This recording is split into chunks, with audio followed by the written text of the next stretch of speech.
చూడండి, during an experiment, signal from space station reaches the ground station in 5 minutes. What was the distance of the spaceship from the ground station? The signal travels at the speed of the light, that is 3 × 10⁻8 meter per second. So, this question ఏంటంటే speed equal distance by time అనే formula ఉంటుంది. So distance speed into time మనం ఏం చేయాలి ఇక్కడ?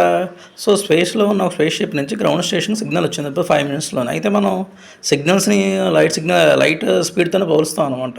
Space నుంచి వచ్చింది. So light speed వచ్చినప్పటికి 3 × 10⁻8 meter per second. So light speed అంటే ఏంటంటే సన్లైట్ భూమికి ఎంత టైం చేరుతుందని. సో టైం వచ్చినప్పటికి 5 minutes అనమాట. 5 minutes సెకండ్స్లో మారిస్తే 5 × 60 300 seconds. సో ఇప్పుడు మనం చేస్తే 3 × 3 = 9 అవుతుంది. 3 × 3 = 9 తర్వాత వచ్చినప్పటికి ఇక్కడ 10⁻8 అక్కడ 3 × 100 కదా. సో దాంట్లో 10² ఉంటుంది అనమాట. సో 10² 100 10². సో 9 × 10⁻10 ఐదర్ మీటర్స్ అయినా వస్తుంది, అదర్వైజ్ కిలోమీటర్స్లోకి మార్చుకుంటే మనం ఒక కిలోమీటర్ 1000 meters కాబట్టి 9 × 10⁻7 kilometers అని వస్తుంది అనమాట. So please subscribe my channel for IIT videos.